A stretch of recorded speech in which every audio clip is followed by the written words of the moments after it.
La comparaison, c'est du poison.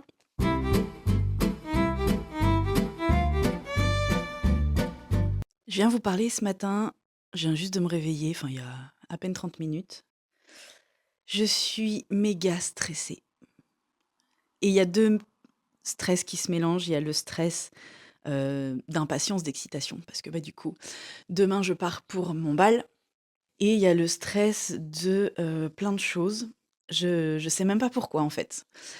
Je pense que c'est aussi parce que au dernier moment, j'ai dû trouver une autre robe que j'ai pu trouver, donc ça c'est cool. Et je me suis surprise à me comparer ce matin parce que du coup, des j'ai vu des photos et des vidéos de d'autres participantes avec leurs robes qui sont extraordinaires et merveilleuses et magnifiques et elles sont juste incroyables dedans. Et du coup, je suis retombée dans le piège de la comparaison. La comparaison, c'est du poison. Donc voilà, j'ai eu un petit down en mode genre, est-ce que du coup je vais être assez bien dans ma robe? Avec tout le cheminement, mais assez bien pour qui, et cetera, machin. Donc voilà, ce qui compte, c'est est-ce que moi je suis contente de ça? Est-ce que moi je me sens bien dedans? Et en fait, je me rends compte que je me compare même pas avec, les autres. Enfin, sur le moment, si, mais en fait, c'est surtout que je compare à ce qu'il y a dans ma tête.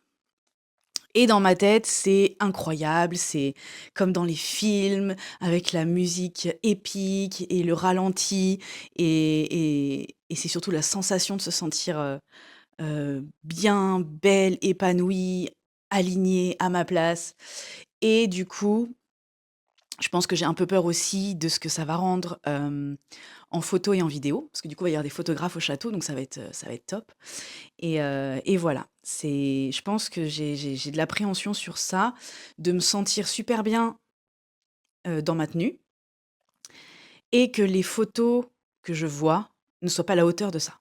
J'ai discuté avec une amie qui est une ancienne photographe et elle me disait à juste titre que, la photo va capturer juste un instant et représente pas la beauté de ce qu'on peut être au quotidien, avec le mouvement et cetera.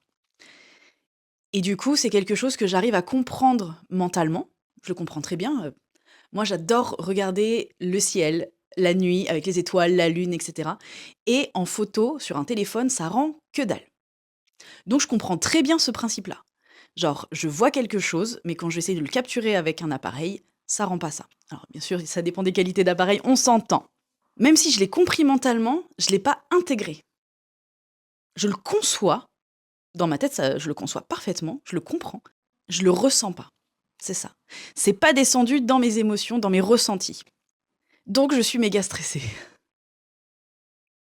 En ce moment, j'ai vraiment l'impression qu'il y a comme 2 versions de moi qui se passent le relais d'un jour à l'autre, alors parfois plusieurs fois dans la journée même et c'est vraiment 2 versions de moi qui sont très différentes et du coup, c'est très bizarre parce que parfois, je vais avoir l'impression, de retomber dans des vieux schémas de pensée et du coup, je suis mal et cetera, je ressasse des choses et après, je suis en mode: «Mais non, mais pourquoi tu penses ça? C'est passé ça, en fait, tu penses plus ça du tout maintenant». Je sais pas comment expliquer mieux que ça. Et sinon, hier soir, j'ai eu une réunion avec, les organisateurs du week-end d'initiation au court-métrage pour parler scénario. Parce que du coup, les adhérents et les participants à ce week-end-là, c'est à peu près une quinzaine, je crois, entre 13 et 15. On peut proposer des scénarios, on fait des lectures communes, on améliore ce qu'il y a à améliorer parfois au niveau de la cohérence et cetera et ensuite on va faire la répartition, qui s'occupe, de la réalisation, de la production, de cadrer, de filmer, le son, qui va jouer, qui va accessoiriser et cetera et donc du coup, on a eu cette réunion hier soir, c'est la troisième. Moi c'est la quatrième. J'ai fait la deuxième et la quatrième qui était hier soir et du coup, c'est chouette parce que j'arrive bien à me projeter, sur, différents rôles, donc ça, c'est cool parce que du coup, j'ai envie de m'essayer à plusieurs choses et j'en ai profité pour demander si, ils avaient pas des recommandations, des astuces pour des sites pour faire de la figuration et donc ils m'ont donné quelques références pour aller checker les castings, donc je vais regarder ça. J'ai ouvert tous les onglets aussi des différents scénarios que j'avais pas encore lus et vus et je vais pouvoir, faire ça, je pense, la semaine prochaine. Bon, ça fait plusieurs prises que j'essaye de raconter des choses. Aujourd'hui, j'y arrive pas. Voilà, donc je vais vous laisser avec ça. Je vais vous dire que bah, c'est OK dans le sens où on n'est pas toujours en haut de ce qu'on peut offrir. Parfois, le max qu'on puisse offrir, il va être là, et puis parfois, il va être là, et c'est OK. J'apprends à intégrer que je suis un être humain. Voilà, et que du coup, ce sera peut-être jamais aussi parfait que dans ma tête, et c'est OK.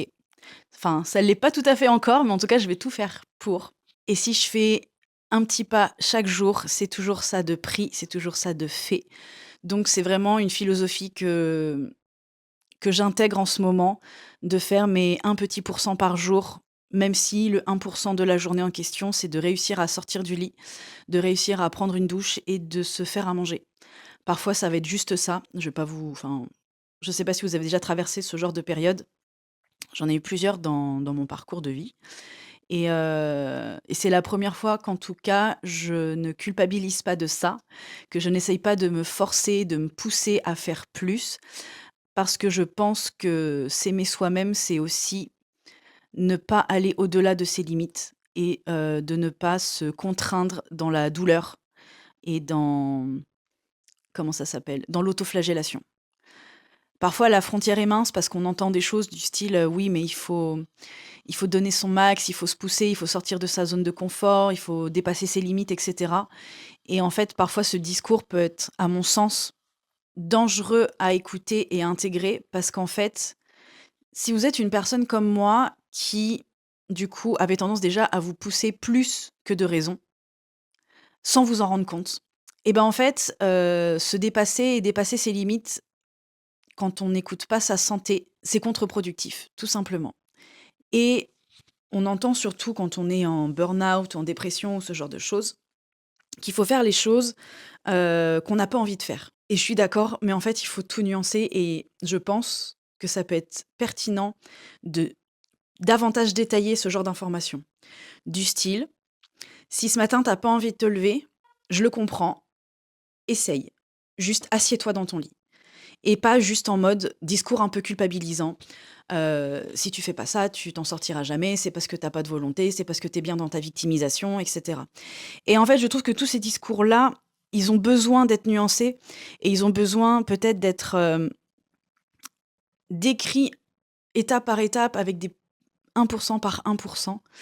Parce que oui, il faut se sortir de son cadre et de ses limites pour, développer et faire évoluer sa vie et soi-même.